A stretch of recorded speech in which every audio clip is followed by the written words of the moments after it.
Number one Ibble Dibble here. Welcome to my review of Tom Bower's Revenge. Chapter 2, School, Part 8, The Sacred and the Inane. By then, Thomas had established a pleasant routine. Daily, for nearly 10 years, he dropped Meghan off at school and, at the end of the afternoon, would either collect her or send a limousine to bring her to the studio from the Pretties or another school friend while he finished work. The curly-haired girl with a gap in her front teeth sat in the wings of the set in her Catholic school uniform, while the actors occasionally participated in shooting sex scenes. The sacred and the profane, she would later say. It was a very perverse place to grow up. Did you catch that? The Sacred and the Profane? The title of Eliade's seminal 1957 work on religion? I was really surprised and unimpressed by this quote for a couple reasons. First, she just straight misused the reference in a way that would be really humiliating to academics, philosophers, theologians, etc. I'll circle back to this shortly when Tom tells us a bit more about her religious education, but the concept has nothing to do with the Madonna-whore dichotomy or sexuality at all. But back to Married with Children. The show was a family sitcom on network TV that ran around dinner time. There was no cursing, no nudity, and anything with sexual innuendo was played very broadly for laughs. Here's the raciest example I could find on YouTube to give you the idea. I could die from this. So tired. All right. Now what little dirty job do you have for me?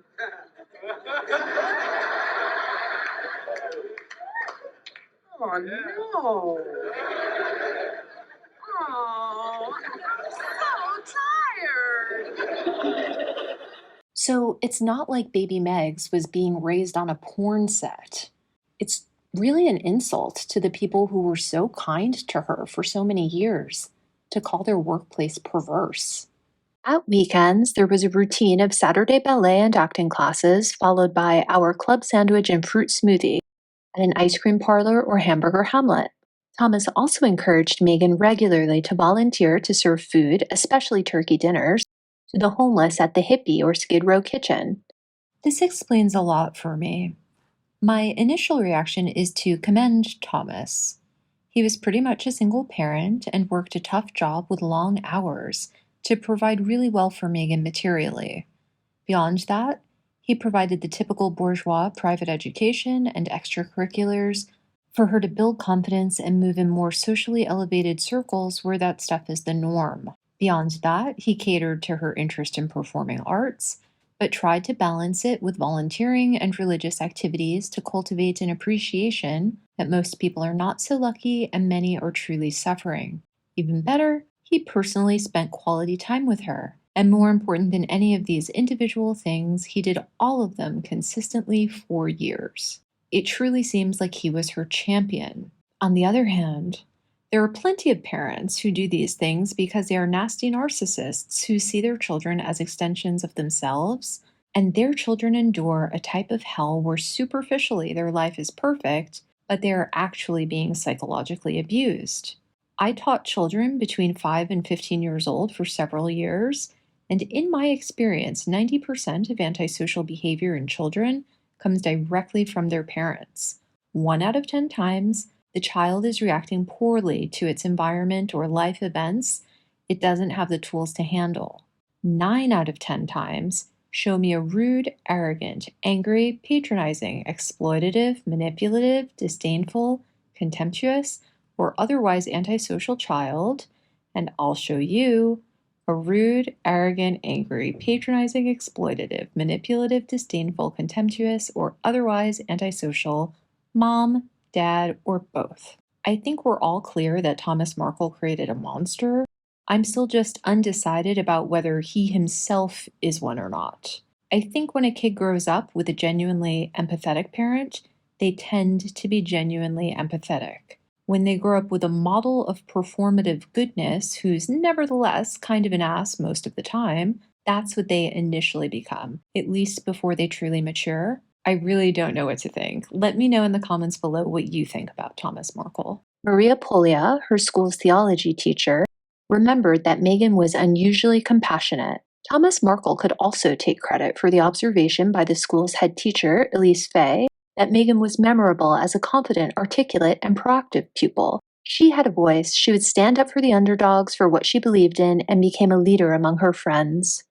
Oh God, is headmistress Elise Fay, who we have to thank for this horrible my voice psychobabble we're so frequently subjected to? Before field trips, once we were in the school bus, the headmistress at my middle school used to say, "Ladies, remember who you are and what you represent." Could you imagine if I went around the world as an adult admonishing people like that? Compassion and spirituality were dominant characteristics in Meghan's early teenage years. In summer, she was sent by the school to the Agape International Spiritual Center. Guided by trans-denominational Christianity, students meditated and recited an agape mantra, "God is on my side." She also spent 4 days at Kairos, a student retreat, to discuss life and religion. As at school, she was popular and successful. After sending a depressed fellow student a handwritten note describing him as strong and wonderful, blessed with a beautiful spirit, proving how special you are, her note ended, "I am here if you ever need me." She was voted a Kairos leader. Her empathy was also rewarded by election as the school president. Crowned the homecoming queen, friends said openly she was always destined to be remarkable. Some classmates called her fake because she seemed perfect. But she was utterly indulged by her father. "I spoiled her," repeated Thomas mournfully, "so she became controlling at school, the master of ceremonies, and controlling at home too." Now on to the boring religious stuff. So, agape is the type of love in which the motive is to respond to another's legitimate needs without trying to get our own needs met. In other words, giving without asking for anything in return. I have no doubt that as a member of this club, Meghan is aware of this distinction. The Agape Club was very popular at girls' schools in the 60s and 70s, and this is the type of charity she pretends to do all the time. Bringing lunches to old people during COVID, 40 by 40 by 40 video calls, or whatever that was. She's identifying real needs, but then only pretending to meet them in a way the public finds appalling. We don't understand why she thinks just pretending is okay. I think I speak for everyone. I hope I speak for everyone when I say we would all respect her a lot more if she just volunteered at the hippie kitchen once a week like she did when she was a kid, instead of bringing full camera crews on 25 different self-promoting charity photo ops per year, wearing $250,000 of jewelry all the time. But I believe I've cracked the code on why she thinks she's doing this the right way, and the rest of the world is wrong, and the key is this book, The Sacred and the Profane by Mircea Eliade, who was an intriguing man, actually, sort of the Romanian Nietzsche. In Eliade's work, the world is divided into the sacred and the profane. The sacred encompasses the unquestionably universally poignant, the religious, if you will. The sacred escapes the confines of time and space. Examples include Buddhist realms and reincarnations, or resurrection and transubstantiation in Catholicism. The profane is literally everything else, the rest of the irrelevant, insignificant world.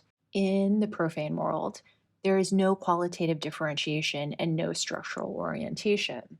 Manifestations of the sacred, called hierophanies, appear in many forms, but most importantly in the form of ideal models, like gods and heroes. By manifesting itself through an ideal model, the sacred gives the world value, direction, purpose, and order. The corollary, of course, is that mere profane humans are all the same and lacking direction. Here's a quote for you.